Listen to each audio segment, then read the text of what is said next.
Snowboard trick tips, basic grabs.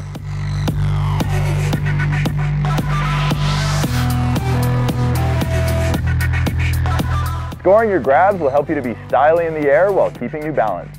This is how to get a few of your primary grabs on lock. The key to any grab is learning to pop as the board is coming off the takeoff. Then redirecting that pop so the board comes up into the hand for the desired grab. Here are some of your most fundamental grabs. Nose grab, front hand grabbing the nose of the board.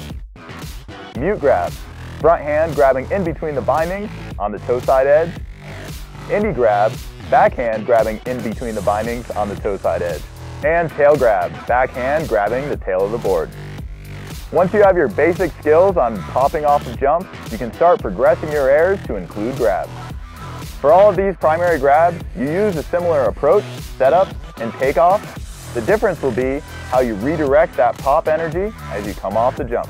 As you approach, square up your shoulders and hips so that you're aligned with the board. Dial in the speed so you know you'll hit the sweet spot in the landing.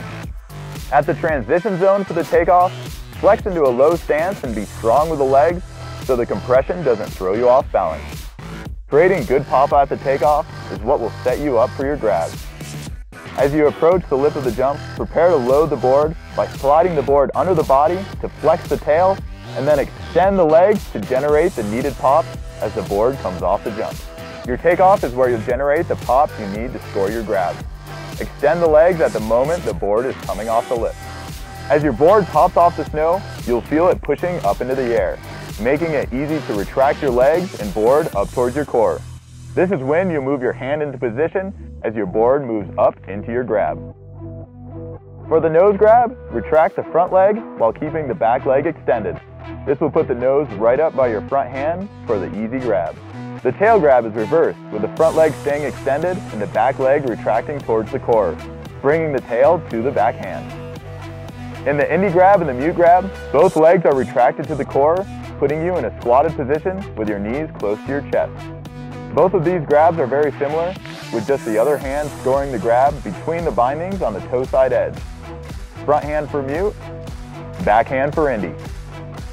If you're struggling with the mute grab, be sure that your shoulders are staying aligned with the board through all phases of the trick. Strive to hold your grabs as long as you can, then extend the legs to meet the snow, absorb the landing, and ride away.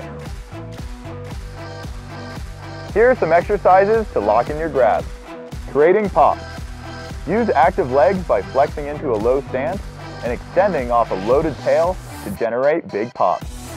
The more pop, the easier it will be to connect with your grabs. Knowing your grabs. Get comfortable with your grabs before you ever take them into the air.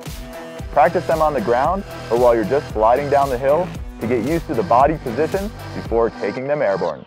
Retract the legs. By bringing the board towards the core, you can easily score your grabs without getting out of balance. Be sure to practice this as you start developing all your different grabs. Work on dialing in your timing. Be sure not to rush your grabs before the board pops. Mixing it up with these primary grabs will give you a strong foundation as you develop your style.